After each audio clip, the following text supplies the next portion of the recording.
All right, we're going to call to order the policy review committee meeting for the Daniel Boone Area School District.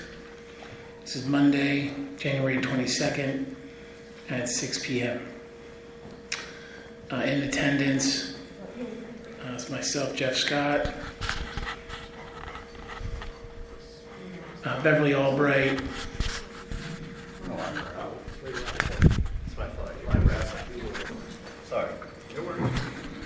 Steve Miller, Mr. Hurley from administration, and Julie Olson. All right.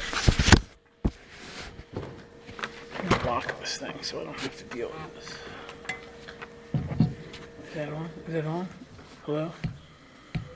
Hello? All right, now it's locked. Mike asked that we use these even for these meetings because apparently the recordings are really lousy when we just talk amongst ourselves. I'm certainly not going to enforce that, so if you find yourself not using it, but I will comply with your wishes and use it. All right, so we'll start with the old business, policy 237, and this is one, Mr. Hurley, I think we're going to have the administration review and give us a yay or nay or change to the language. Yeah, I mean, the way I'm looking at it, when reviewing that policy, the one piece of language as indicated, I would change, if you look at it towards the bottom of the policy, I would give not only the administrators, I would also increase that to say staff. For example, if the bus driver wanted to allow them to listen to their digital devices, I wouldn't have a problem with that type of issue there. I can also foresee staff doing that. The one area, if the board, if we go forward with that policy right there, that's what I would change. I think it's sufficiently broad to encompass what we do at the various levels in terms of electronic devices. Certainly the developmental characteristics of our elementary kids are different than our middle kids and high school kids. So it's restricted more at the elementary level as compared to the middle level, as compared to the high school where the policy is much looser in terms of electronic device use. So it's broad enough, it gives the principals some discretion, but the only thing I would also do is I would allow some of our professional staff, like teachers, to have a little bit of discretion in terms of that, not just administrators. All right, so what specific changes are we recommending for this? Okay, hold on, I'll take a look at the exact verbiage there. Seems like it says other reasons determined by appropriate by building principal. Yes, that's the one, and I would just add building principal or designee, or I'd change staff actually, and building principal or staff would be fine. Where are we on that? What section? It's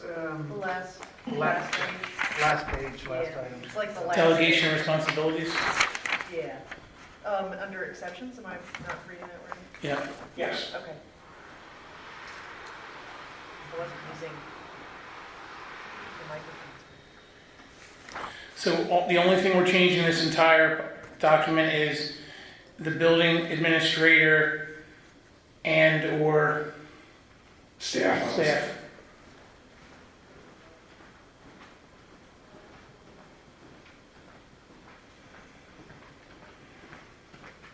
The advantage of having a broader policy like this that allows it to evolve over time as technology changes a little bit. That way we're not revising it every 4 months because of certain tools that come out or things like that. Yeah, I guess the language says that it does list a lot of old technology before it does that. Talking about Walkmans And beepers. and PDAs. Yeah. And also, I guess this is in conflict with actual practice today. It says that the students can't use electronic devices during the school day in district buildings. They can with building permit, and again, it looks different at all of our different levels. So the high school's policies much more lenient, like they allow kids to use it during lunch, during hallway passes, things like that, just not during class. As a general rule of thumb, the middle school, they don't allow the kids to use electronic devices unless the teacher authorized it for study or things like that. So it really varies between your different levels, depending on the age There are instances where, as a reward, though, for behaving well, I know Mrs. Rexroad, for example, once in a while, if the 8th grade lunch behaves for 2 weeks in a row, she'll have a positive incentive. She'll let them listen to music or something like that. Very generically that way. Yeah, I think that's good, and I guess that's covered by the line that we just looked at, because the first paragraph under authority basically says that it's prohibited on property. And then you're allowed, and then what it does is it opens it up to discretion there. Yeah, exactly. Okay. All right, so we're just making that change on page 2? Yes, I think that would be sufficient. It's on page 3. My printout, I printed landscape, so. It's on I page have 3 pages. It's on the last page, whatever that is. Yeah.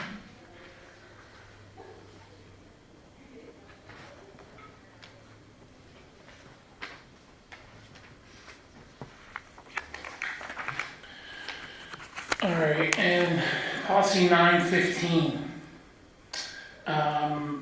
This is one of our favorite topics, booster support.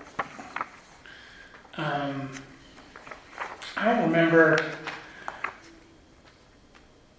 PSBA has given us, they have a policy, I don't know if you guys have both of them. So there's the Boone one that's been around since it's almost 3 years old.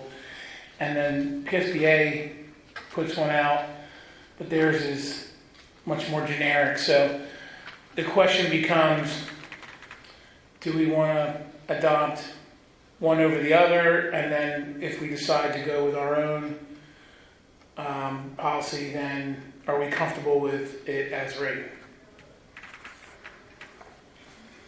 Okay, I'm the one that asked that we bring this back to this meeting. I haven't looked at the generic one that's available through PASBA, but I had no issues with the way the one that we developed 3 years ago was written, but I thought if we're going to, re-up it, I wanted to clean it up a little bit.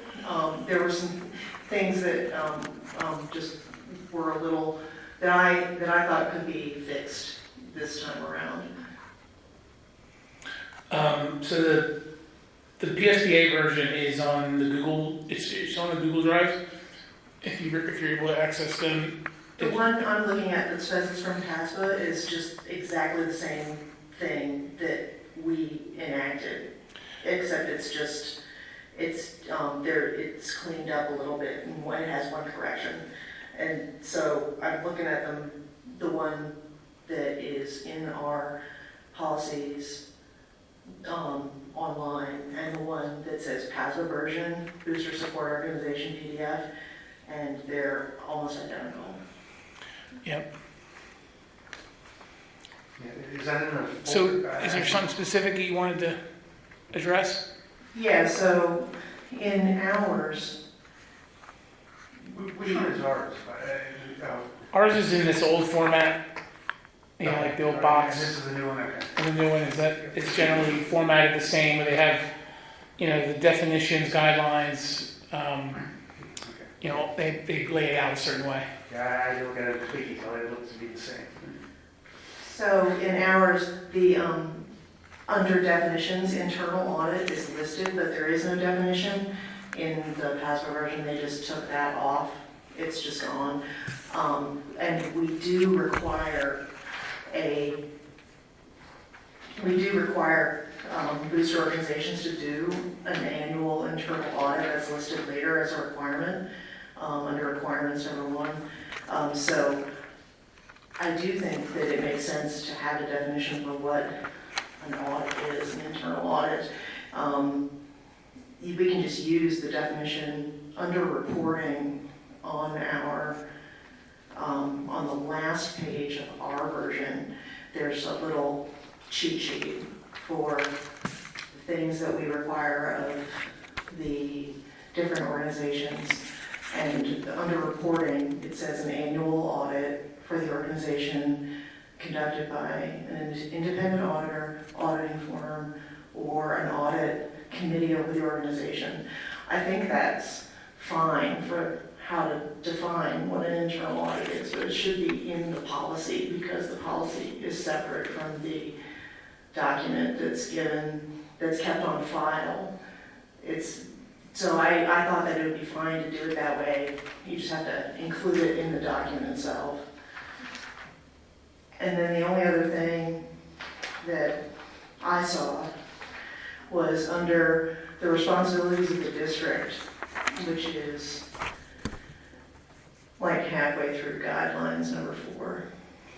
It says the school district shall be solely responsible for, and then the first 3 things are things that the district is not responsible for. The first 3 things are things that the booster or support organization are responsible for. So, but those 3 things are, it's like, it says the booster or support organization may not use district federal ID tax number. Booster support organization must comply with all state and federal regs. You should just move those down under responsibilities of the booster support. Yeah, so either, and then the third one is booster support organizations can't, blah, blah, blah, must require board approval. So either move them under responsibilities of booster support organization or change the wording to say that the district will ensure that the booster support organization will do whatever, So we'll move 1 and 2 under the responsibilities for a booster. And then it just seems like number 3 just needs to be reworded a bit. Exactly, yeah, that was. Like basically, Just, like maybe, just take out the first part of the sentence really. yeah, exactly, that's what. Equipment or uniforms. We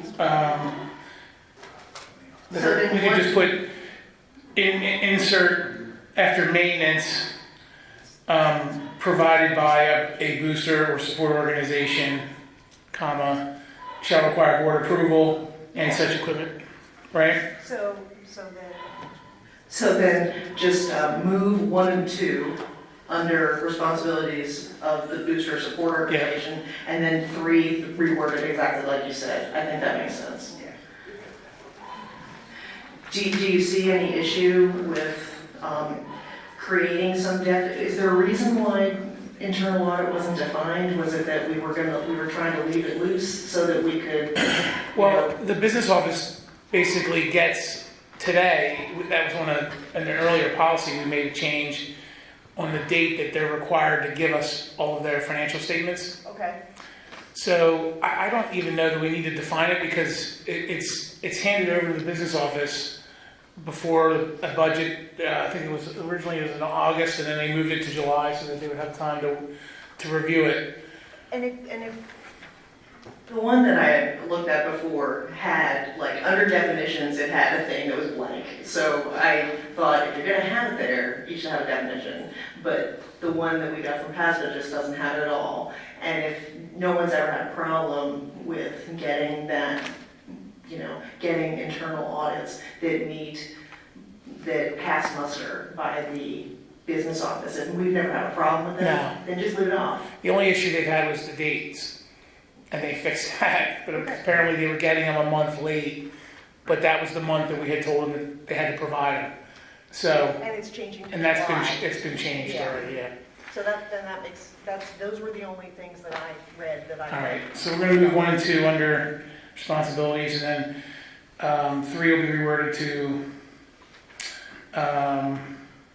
any gifts, equipment, or uniform which requires installation, storage, or maintenance, comma, provided by a booster or support organization, comma, shall require board approval, and such equipment and uniform shall become property of the district. Does that work for everybody? It does. I guess I just want to clarify. The district is now responsible for providing uniforms and other equipment. Is that something that was clarified? I know that's a practice currently, but I don't see that stated. Well, it's so for the sports teams, it's kind of like the opposite of band in that the sports teams, the extra stuff that they need is typically the uniforms and some isolated equipment, which the boosters will support. Whereas with band, the stuff that the district doesn't typically pay for is instruments, transportation, like the taking care of the vehicle that they have. So that was the conversation we had in our last meeting, was essentially, hey, look, they don't get the last time they got uniforms was 10 years ago, right? Right. It's really the only main expense that the district is responsible for. If you look at historically, the district pays for, they get an allowance for like entries into like cavalcades and things of that nature, but anything outside of, and I think the number is like $2,500, it's not a lot. And otherwise, the 95% of the budget is basically staffing. Mm-hmm. It's just the music teachers, the band director. But for the sports team uniforms, haven't they been purchased by the school last year? Or? Yeah, but I'm saying that in the past, Right. the boosters have In the past, they bought things like that. Well, the kids want. want, the district will buy uniforms, but they want nicer uniforms or, I whatever. do want to say for the record, though, the district has never provided cheerleading uniforms in the past. Okay. I'm just gonna let that be said. You want that on the record? I do want it on the record. Okay. Yeah, I'm well aware of that. I contributed quite a bit to the cheerleading foundation. My understanding also is the idea of leaving that in there is, like, say, for example, during Breast Cancer Awareness Month, they wanted to buy, that booster organization felt kind of flush, and so they wanted to buy pink socks for the football team, or do something where the students don't have to put that money in. It does leave them room to buy a uniform, Yeah, even if the school's not paying for it. But I know we're trying to move toward the school making those purchases. Yeah, I'm fine. It's not listed anywhere that it's the school's responsibility, and we're in a section of responsibilities of the district. Yeah. I mean, that's from practice. Yeah, no, I get what you're saying.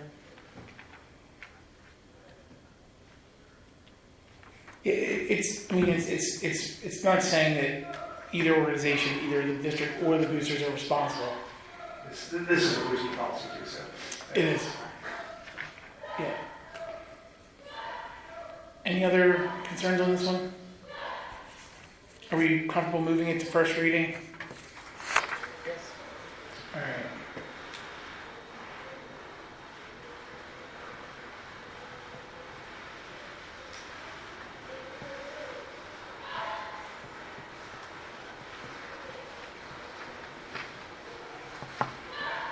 So just out of curiosity, what does the district typically pay for cheerleading? Nothing. So is it considered an extracurricular activity, essentially? I don't know. It's a school sport. It's a sport. They actually won the district championship by our last this year. It costs hundreds, if not thousands, per child per year. Oh, basically. Well, yeah, you it's have the entries and all the competitions. It's been about $3,000 a year for cheerleading. But this year they did purchase all the stuff for competition, and then after we purchased it, They didn't have a team. they didn't have a team. The seniors, Pulled out to enjoy their senior year, so now we're stuck with lots of competition gear that we can't wear, that we paid for. Ordered specifically for specific students? Specifically, and it's used for nothing else. well, if they did that, they knew the seniors weren't going to be there already before I'm not sure. I think the coach decided not to have a team afterward, even after not knowing the seniors. The seniors told her quite early they weren't going to be there for competition. They had some injuries and some burnout. And she decided not to have a team. She didn't have a team. I'm not sure exactly why. Well, I mean, how does the coach just decide not to have a team? Was there just not enough kids? Now she had enough kids. Didn't have enough. She had enough. Yes. She did. Yes. Well, then why? That's done. My daughter's one of the seniors that. Is that like a we're not going to win, so I'm not going to compete kind of thing, or like why would she not have a team? We don't know. All right, anyway, I think maybe she thought. obviously it's not part of this conversation, but it is I'm odd. just praying my kids' feet don't grow by next year. So. Yeah, right. All right. So we're on to new business. We're rolling right along here. All right.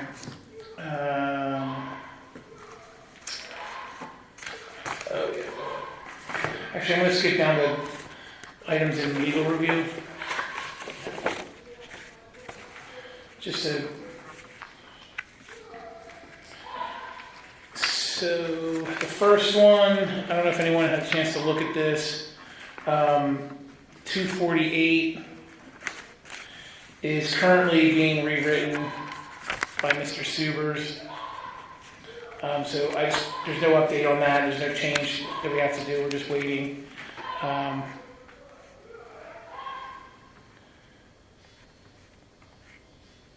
So that's usually one where we don't really have a whole lot of input when we hand it over to the attorneys, and they basically tell us what we need to have. Okay. Mr. Hurley, do you have an update on the dating violence one? You had recommended that we let Mr. Subers review this one. Do you know if he's... Well, for state law on the dating violence, we are not obligated as a school board to provide a policy on this. However, we can do that. The state law has been changed so that we can. Pasco obviously has put forward a recommended policy in regards to that. So that's the essence of that. Well, I guess so. Back in our last meeting in November, you had recommended to have Mr. Subers review it, and I didn't know has it gotten in front of him. The biggest piece here, just bear with me. I'm looking at some of my legal documents. Jumped around a little bit on me.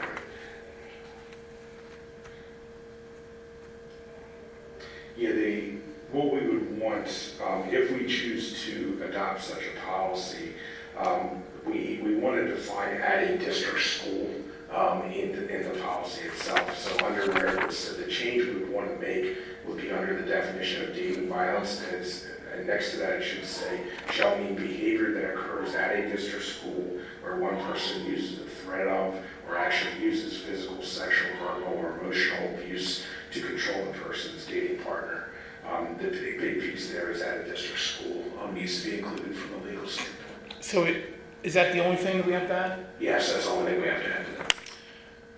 So it's basically that line with the extension of while on school property or at a school event, school-sponsored event.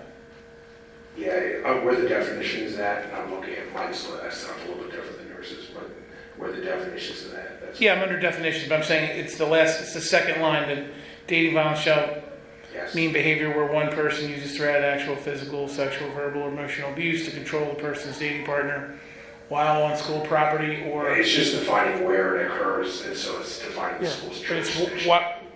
while on school property or during a school-sponsored event. Is that... Yeah, I mean, it says that occurs at a district school, but that's the same, implied, it's the same thing. The school is still, I mean, and I'm not a lawyer. So if it happens, if it's outside of that we have we can't enforce any policy. Yeah, the only thing I think that you would, and again, I'm not a lawyer, but I think portal to portal will go into effect. For example, a kid walking to and from school, I think opens that up for us. And so that would come into effect also in a situation like that.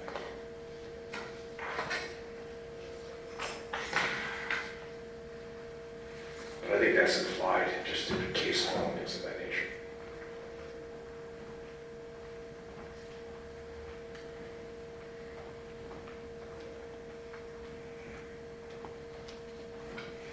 All right.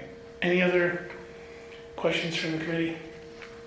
With that edit, are we comfortable moving to first reading? Yes.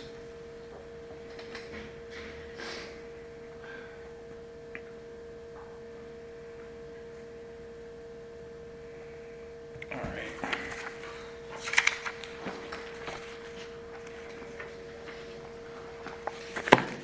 All right. Now, new business.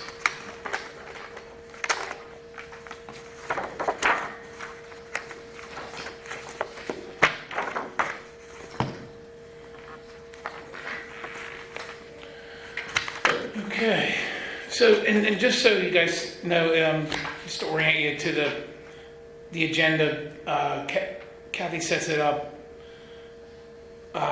usually in the order of importance, and then anything that's something she really want, like no matter what happens, make sure you cover these, it's the ones in red. So if you see something in red, like if you're pressed for time, like I'm gonna guess that not everyone read through every one of these policies.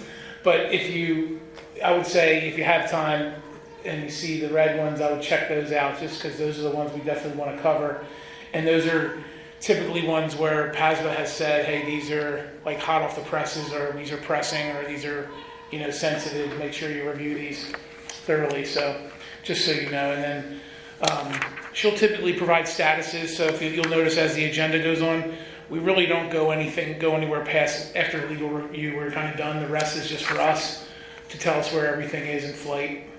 So anything that we say move to first reading, next month it'll appear on the agenda there. So we have a nice fluid display on the agenda.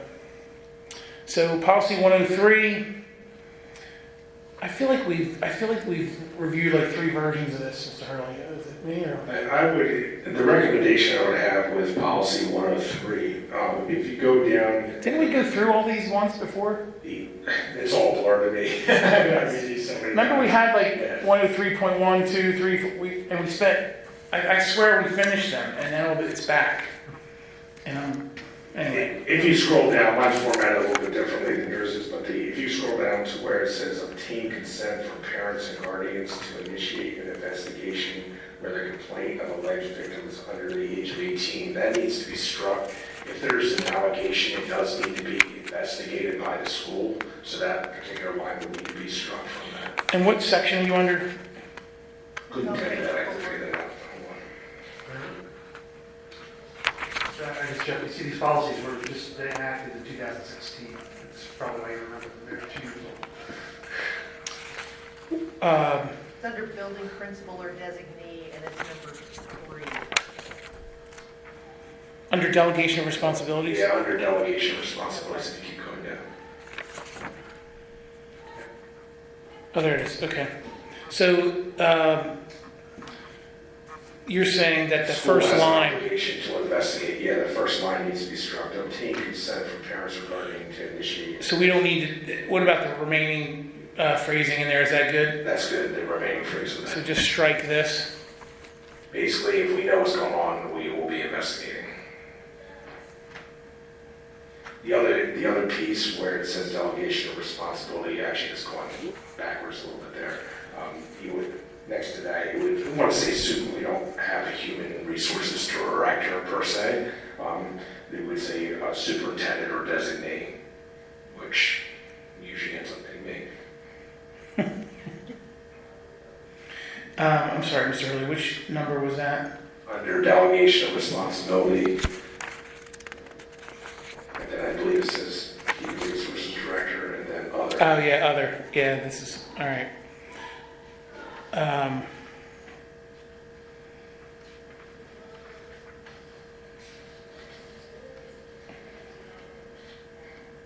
Superintendent.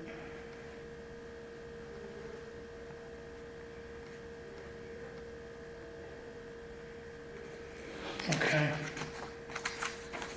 And again, all the edits in bold are the ones that we're changing. Everything else was still there.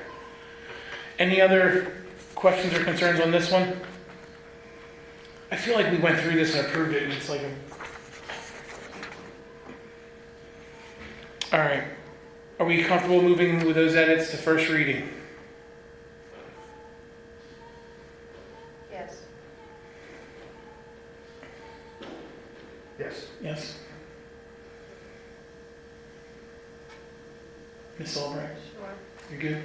Yeah.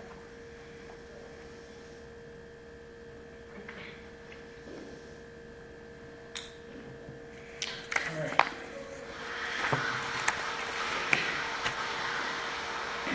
So 103.1.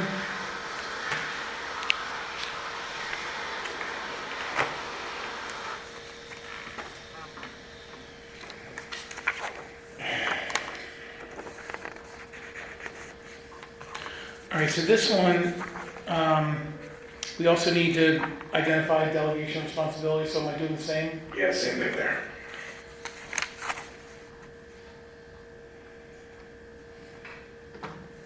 Other than that, I didn't find anything else on that one. Yeah, there really wasn't any changed this one, which is other than the, looks like the complaint procedures were updated based on updated regulations and, all right. Yeah.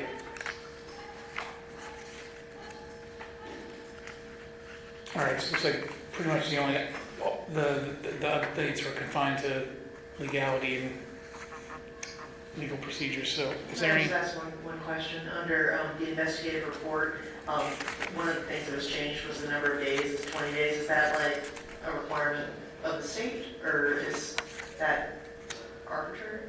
I'm sure that's coded in the state somewhere. That's fine, I was just curious.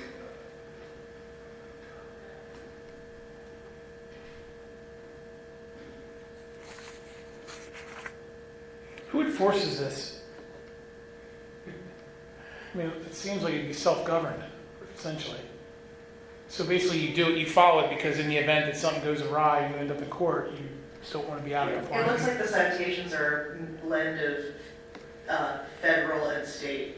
Well, but I mean, so it falls under their regulations, but I'm wondering, like, who holds you to the 20 days? Yeah. I mean, No That's one my is listening, plan. it becomes a problem. right. It's the board's policy, so I guess it's us. All right. Move to first reading as is.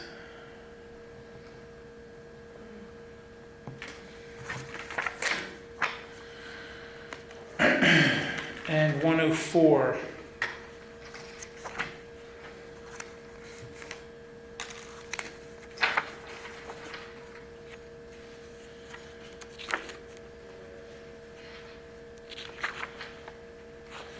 Has the district had any suits on this? Like in recent history? No, not that I'm aware of, I can't recollect. For employment practices, no, Yeah. there's nothing in 14 years. I'm just curious. Okay. That's good. All right. Yeah.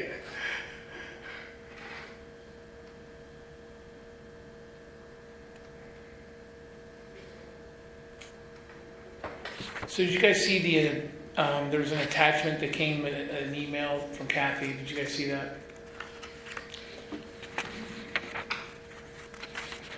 On this policy? 104.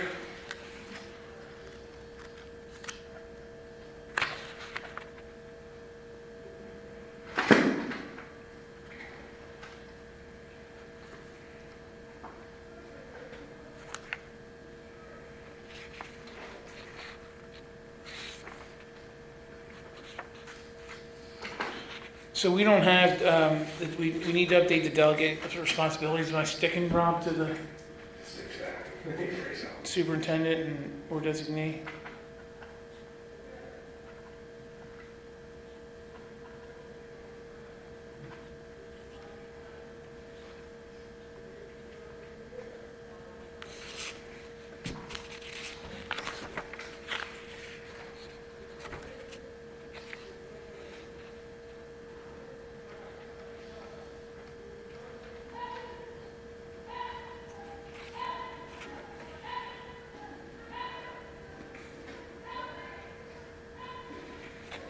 Do we have a compliance officer? Not officially by title, but that falls under me. That's a general rule of thumb. Okay.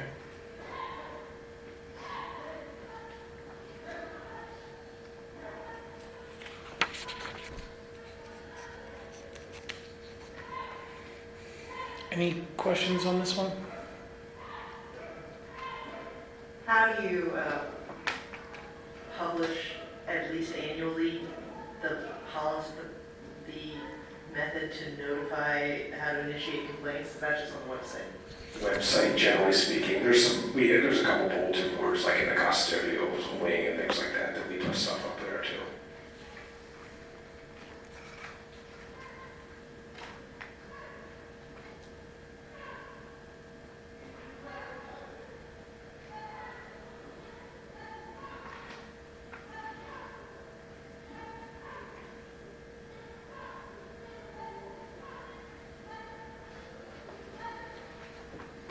I have no other questions.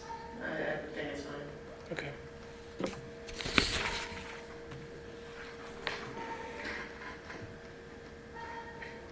Mr. Miller, Mrs. Albright, you good? Okay.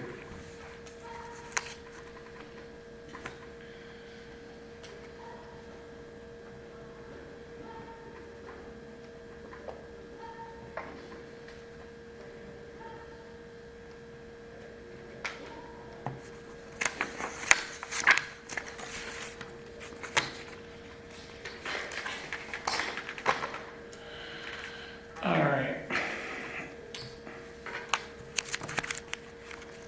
So the 300 series, I have a handout. I don't know if this was on Google Docs or not.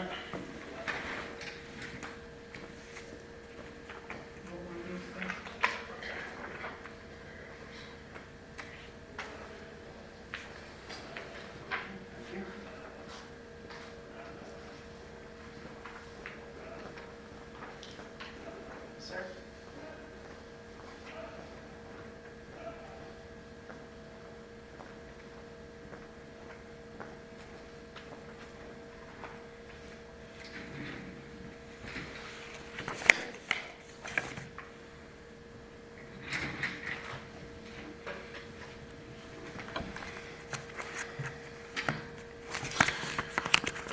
All right.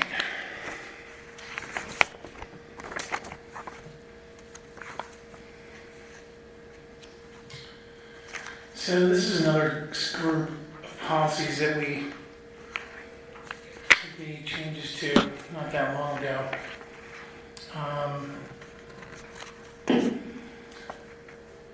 So the creating of the positions, 301. Mr. Hurley, is there anything in here that is different than how we? No, it's very consistent with our current practice.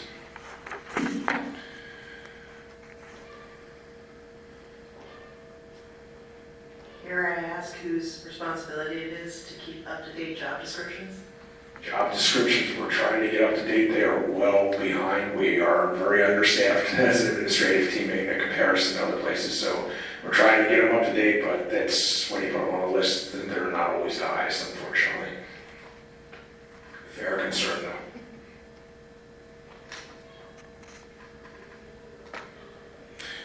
So, do the employees all have accurate job descriptions?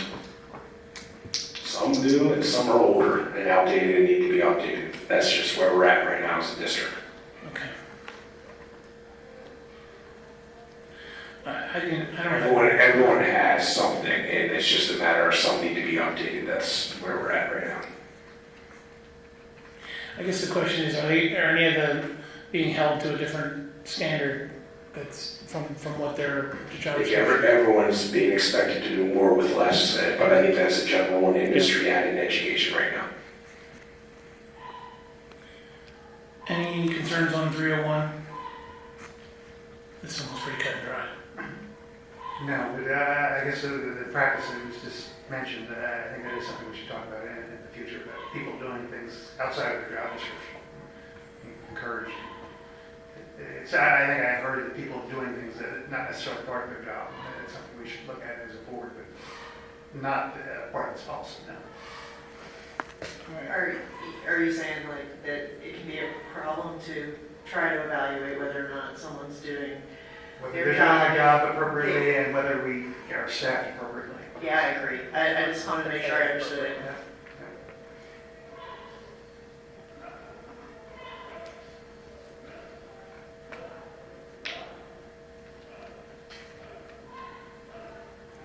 All right, I'm gonna move down to the first reading.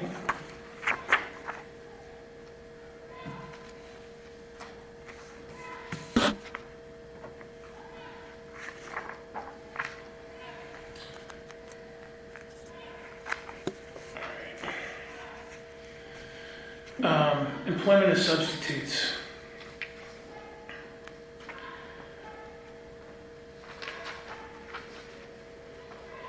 We're going to have to make some changes to this. Currently, our substitute teachers are employed by Precision HR, not by the school district, because they've been outsourced. So we do need to make some changes. For example,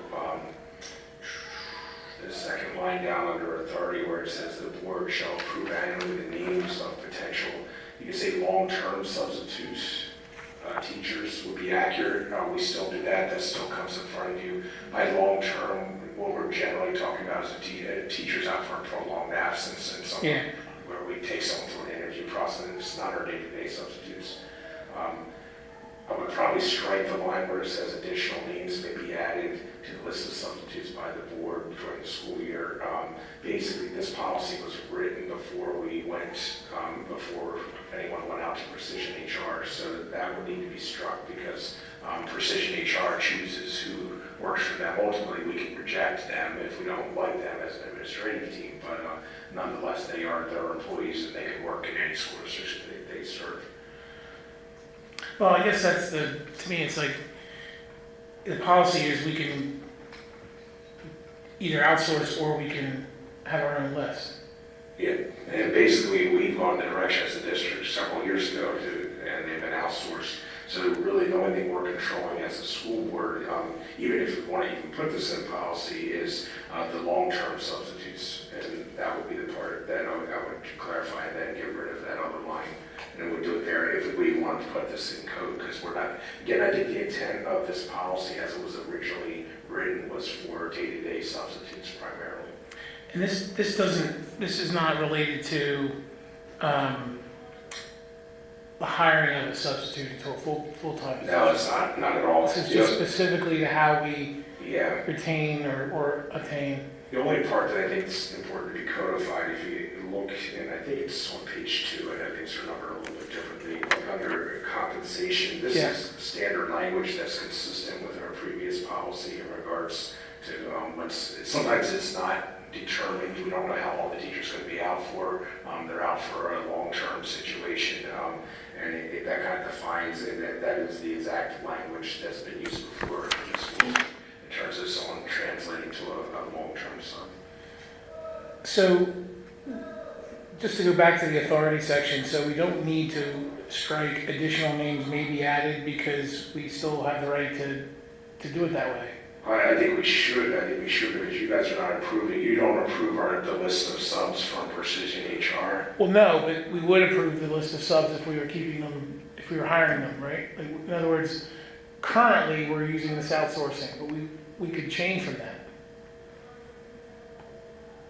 Like, this is just policy, so this is saying, like, what I'm getting at is, in the policy, we can state that we can do it either way. And if we choose to use an outsource, then the board would need to approve the outsource, but the rest of it. I see what would you're be. saying, yeah, if you want to do it that way. Like, what if you decide, hey, this outsourcing program isn't working out, we're gonna go back to the old way? Like, we don't wanna be flipping back and forth for policies, right? If basically all we need to state is that we have the ability to do either. Yeah, I would just wordsmith it so you can do either way, that's all, just because. Yes, that's what I'm saying. I mean, does that make sense to everybody? It does, I guess the way this policy is written, it's for the district. It's for the in-house, yeah. Basically says employees shall be employed by the district. And that's a fair question. I mean, that's something right now, I think, I don't know how much you guys are aware that there is not to diverse too much there is a sub shortage throughout the state for a whole variety of reasons. And we're still, let's put it this way, our sub-service isn't hitting our expectations yet, and so we're always evaluating things with them in terms of where we're at. Well, that's why I wouldn't strike any of this. I would, if anything, I would just add to it. I know where you're coming from, makes sense. So can I, is it fair to ask you guys to give us the language you wanted to include? Sure, I'll wordsmith that and bring it back to you for the next committee meeting.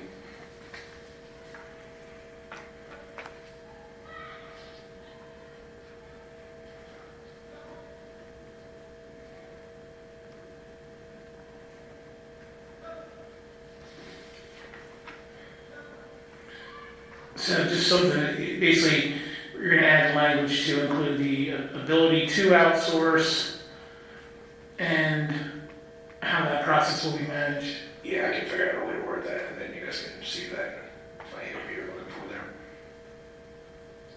But that makes sense. well, maybe I'll use the existing language depending on what it is, just add the outsourcing language to it, but, you'll get that to us for next time? Yeah, next meeting. All right. All right, great. Thank you. All right, 306, summer school staff. I would, if you don't mind jumping in right away on this, Yeah. when I was looking at this one, I would remove the phrase, and classified employees. We don't currently hire aides for summer school, as we're speaking of like high school, summer school, things like that. Would we ever do it? I cannot remember a situation where we have, the only way I think we could possibly, if it was in a child's IEP. That's what I was thinking, like, Yeah, That's because that's the only way we would do something like that. But summer school is self-funded entirely by the student themselves. So this is separate from extended school year? Yeah, what's that? ESY. The way I read this policy, and maybe you guys read it, I'm keeping this in my brain separate than ESY. That's how I'm looking at this as high school, summer school is what we're looking at. Now, that doesn't mean, there is always a possibility that, there will be in a child's IEP and that would require a situation like that. I would at least make it more open so that it's not and, so that it assumes, that just jumped out at me right away. so we could add the verbiage in there under classified employees that says something like when required. Yeah, like something like that, that way it's flexible. Right. Should we state IEP, or is there other reasons why we might have It it? might be at 504. Potentially. There's always exceptions to things, and it's a good point, so I think it's flexible. Yeah, so what's the right way to say it? We'll just add it in here now. I think if required, or Perfect. as required, yeah, because I think that makes sense. Sorry, I'm not used to the microphone. It feels really I can't loud. get it to work. I'm already loud. I just let it go when I'm talking. I locked mine, so But yeah. it's definitely better than the old ones. All right. Any other edits to this? Do we do summer school every year? Yes, to answer your question, we do. Currently, we use our high school teachers to do it in a hybrid type of model where they're using technology and computer-generated curriculum, as well as an advisor who supervises it for a variety of subjects. It's not we don't have near as many kids in summer school as if you go back to way back when we went to high school and things like that. Isn't the summer school compensation contracted? Yeah, it is contracted. We still need to be using our staff to do that. Yeah. Contract with TVA. Well, it just says, we shall improve employment, set the compensation. It's contracted right now. I feel like That's I don't something remember, negotiated in the I don't next remember meeting. voting on any of that. That was all pre-done, right? It was just like, It's been done that. administration says we need this many teachers and this is Yeah, their we rate, do. and that's it. We do put the names up. You'll see whether, I don't know, Mr. Simmons, I think, did it last year. And so, for example, his name was on the list. He did it last year. Of course, I think Mr. Rizeka might have helped him out last year. So I think that their names are on the list. It's Yeah. approved sometime. I guess I'm wondering, do we want to keep that in there the way it's written? Because to me, that reads like every year we're voting on this and negotiating what it is and then approving it, which is not the case. It says for each individual, yeah. Yeah, it's just, the only thing that's individual is who's going to do summer school, and that's handled by administration. The compensation is, we didn't approve any of that outside of the contract. Wouldn't that be in their contract? Yeah, but I'm saying,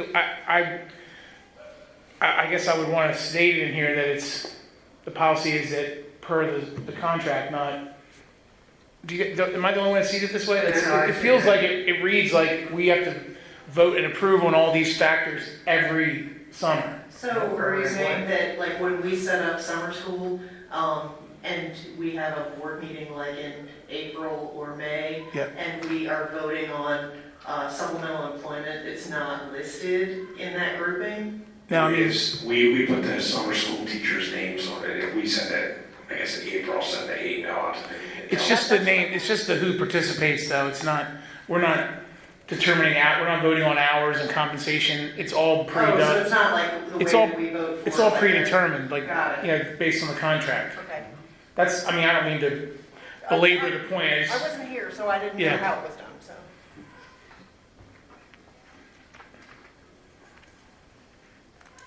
so where do we land on that? I think it should be rewritten. I mean, the paragraph looks like it says that we shall approve and set the compensation and establish the period of employment for each individual. So all we're really doing is approving The person. We only The person. approve, like the administration says, here are the 10 people that are gonna do it, we go, yes. I mean, we don't, I mean, Yeah. it's rare that we're gonna question it. Well, I it's mean, the we don't same know way the that we teachers. approve the volunteers for the buildings. Yeah. Right. And It's a that's formality. applicable. Yeah, yeah. Really, I mean, yeah, we don't know every teacher in the district. You don't Yeah, know if I someone's, got you rely on the administration to handle that. All right, so how do we want to reword that? Wordsmithed. Yeah. Mr. Hurley's on it. Yeah.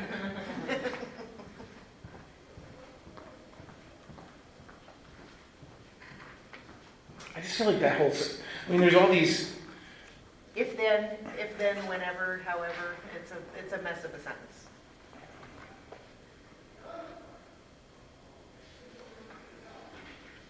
we do approve the employment. That's the only thing we do.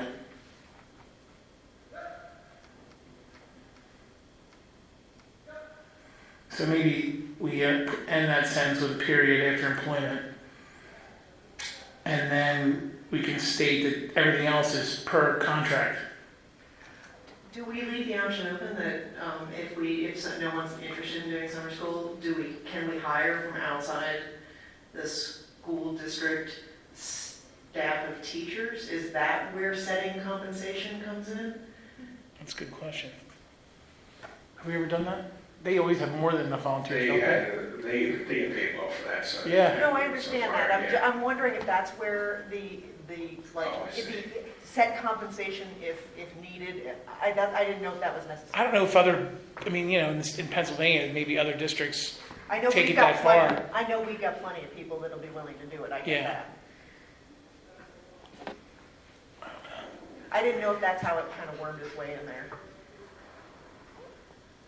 like, so compensation, period of employment.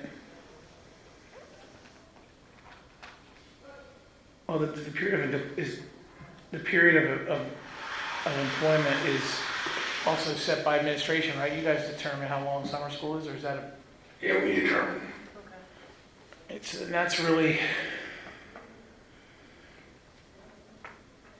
we approve that as well, I assume, then. I guess that's the formality. I don't remember, I just remember the names. I don't remember, Not the time. It's- No. It's just the names.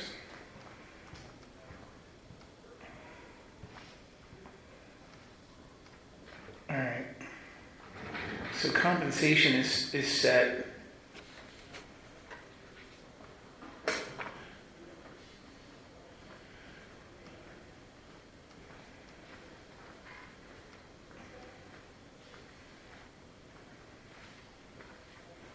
All right, I'm going to add the line below. Approval shall normally be given to the candidates recommended by the responsible administrator and approved by the superintendent.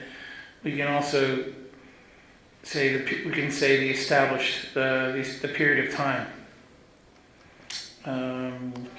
Approval shall normally be given to the candidates. And establish a period of employment recommended by the, there we go.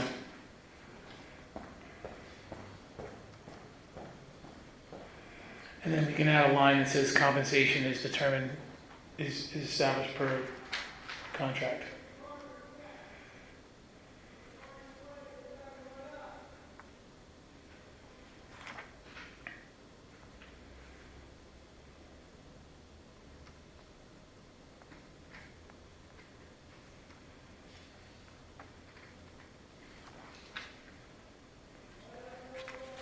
What's the official title of the contract? I forget. Official title of the Yeah. DEA contract. Yeah, I guess it did. I just want Teacher's to contract's fine. just put teacher's contract. Teacher's contract, that way it's not union associated. All right.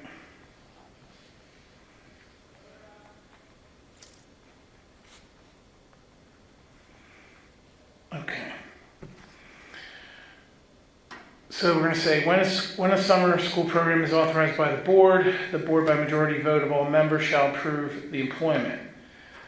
Approval shall normally be given to the candidates and establish the period of employment recommended by the responsible administrator and approved by the superintendent. Compensation is per the current teacher's contract. Everyone okay with that? Sounds good. Anyone, the English or the comp police want to? It's fine. You're good? All right. So we'll move to first reading per these edits.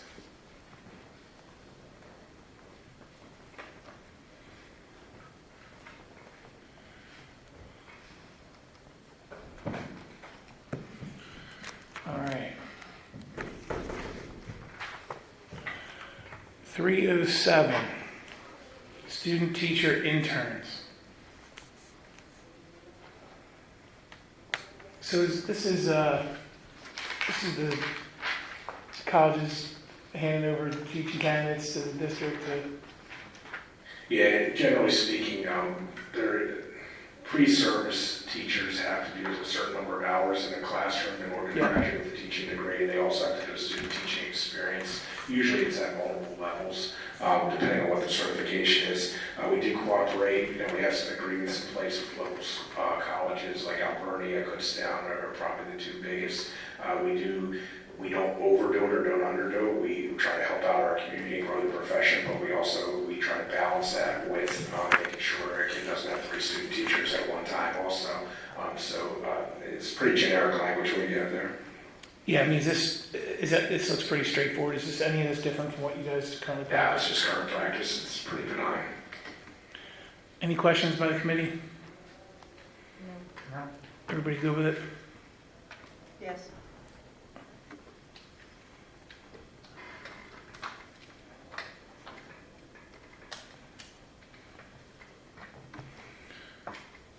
Mr. Miller, Ms. Albright, you good with moving to first reading?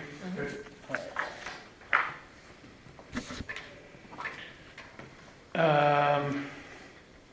Employment contract board resolution. All right. I mean, I'm kind of surprised we even have a policy for this, to be honest with you, but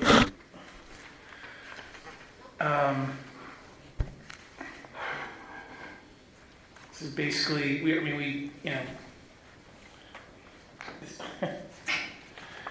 it's bizarre that we have a policy on establishing a contract with the teachers. Basically saying that they need to have one, each needs to sign. We need to have an agreement with them, and I mean, it's pretty much state required, so there's not much to discuss on this. Anybody have any questions on this one?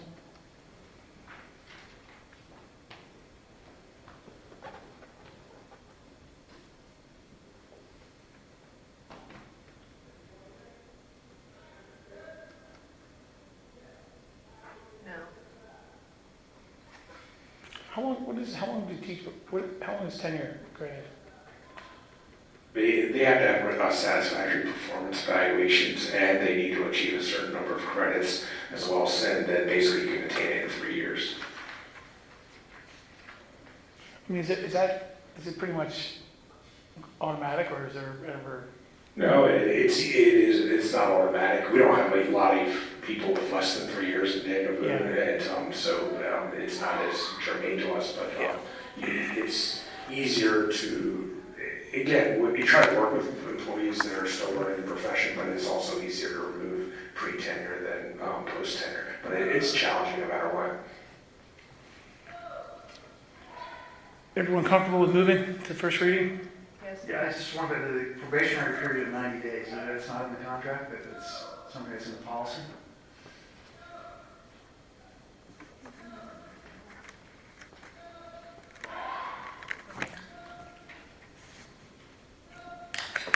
We do have a probationary period in our classified contract. I believe it's the same. I don't have the contract right in front of me.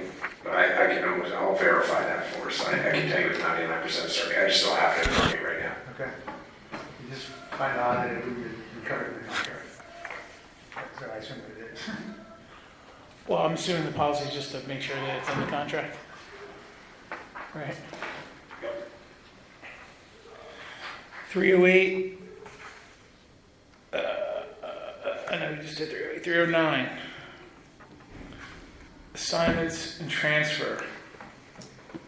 That's pretty benign. That's just saying that we can put teachers where we need to put teachers. Yeah.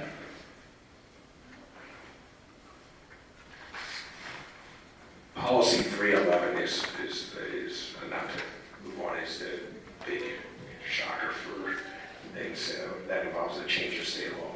Yeah. Is there any, I didn't see anything where it says, do they have to have, is there anything outlining reasonable notice? Like, can I just pull a teacher out in the middle of the year and move them to another school? If we need to, we can. I don't think that's generally a great idea, but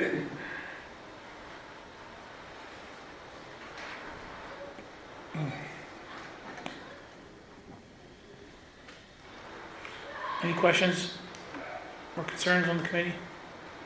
Did you say that there is a phrase, reasonable notice? No, there isn't. That's one of the things, that's the only thing I noted on here was, it just seems like standard kind of language to give someone notice, but. Well, I guess it says before the school year, but they can be moved. It doesn't prevent the assignment during the school year for good cause as determined by the board. Right, I saw that. So the board has to approve it, no? Yeah.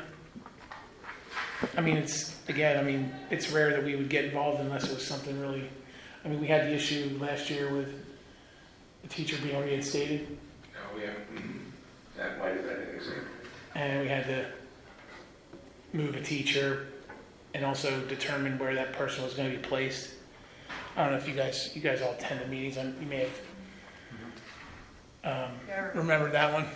There was a bit of a controversy surrounding that, and the board got pretty involved in that one, just because normally it would be an issue of staffing, right, or some kind of circumstance where we wanted to make a switch, and I would imagine most of them are, the administration's comfortable with it, and the teachers are aware of it, and it's just a formality to put it in front of the board.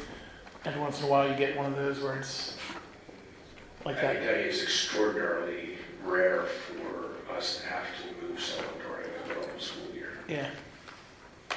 All right. Any concerns on moving this forward? No. Mrs. Albright, you good? No. All right. Last one. Save the last one. Best one for last, right? Reduction in staff. So this is essentially goes over tenure and the process for determining who gets removed if you're reducing staff. Hopefully this is one we won't have to use, but if the state has changed the law in regards to reduction of staff, it previously had been pure seniority. Yeah. And this changes, and certainly if we're directed to, we will dig into this in more detail, but when they passed the budget, this is consistent with the language that was in the budget. It was changed in terms of how people would be furloughed, and it's substantial if it does happen, because it's also based upon performance evaluations, as well as ultimately performance evaluations are similar, then they are in a situation where then seniority would kick in. But it does change how that has been done in the past.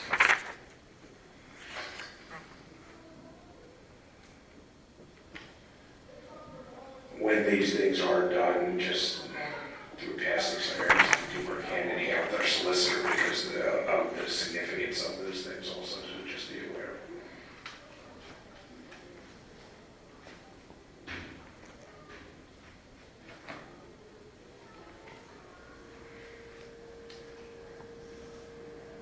So the big change then is just the verbiage around seniority shall be considered only when the number of professional employees within each certification area receiving the same performance rating is greater than the number of suspensions. My interpretation of that, and that's the similar verbiage that's in the law itself, is, and again, we haven't done it this way, but my understanding is basically is, let's say 2 teachers have been rated proficient, or a bunch of teachers, and they're all in the same certifications, then he starts going by seniority within that particular thing. So, for example, if you were furloughing phys ed teachers, then you look at performance evaluations first, and if someone has an unsatisfactory, they would, in my understanding of the laws, it's within the last 2 years. Although I do want to confirm all that because this is brand new to everyone. Then what would happen? That person would be the first one furloughed if that indeed happened. Now this is also. But we've only, I mean, Daniel Boone has only used tenure. Daniel Boone has always used seniority in Seniority. accordance with state law and state code, yeah. And that's changed. That has changed. So it will be different if we do choose to do that. Has that been shared with the district, like all the employees? Administratively, it has, on the administrative level. As of now, there are no furloughs in there, so. No, but I he's mean, very like, well aware of It that. seems like a change that we should be communicating proactively so that, I mean, I'm just thinking like, you know, to be honest, at some level, it's a bit of a motivator to know that, hey, I better make sure I'm doing a good job especially if I know I'm on the newer end of the seniority scale. Right? Before it was just seniority. Yes, No? that's correct. It was just seniority, that's correct. Am I thinking about that wrong? Nope, it's seniority, period. So is there anything in here? Seniority within your certification, I mean. Yeah. Is there any questions or concerns with the committee? Is there plans to share this though with the teachers, the staff? Is there plans? They're very aware of this, They are. just so you know, but on the other hand, as of now, there aren't any plans for any furloughs as of currently, it's my understanding, so. All right. Any concerns from the committee move forward? No, just unclear as to how it will get executed, but if it came to actually be put in place. Well, it sounds like if you have to get rid of a 5th grade science teacher, right, and there's 5 of them and they're all rated proficient, Then you go by seniority. then it's seniority. If one's distinguished but has less time, then they get to stay, and then you pick the ones who are proficient. Right. If there's 2 that are below standards, I mean, I'm sure I'm that not sure doesn't- how you even stay if you're below standard, but we won't. I'm just saying, like, Yeah. we have, You'd already be on an improvement plan, it's, there's all, you'd either have got, I don't know.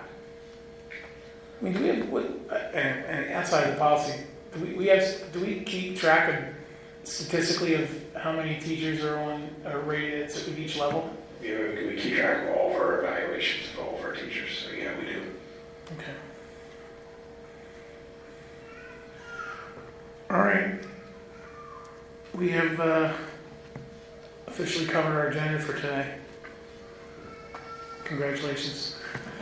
Do I have yeah, usually. Do I have a motion to adjourn? Motion. Second.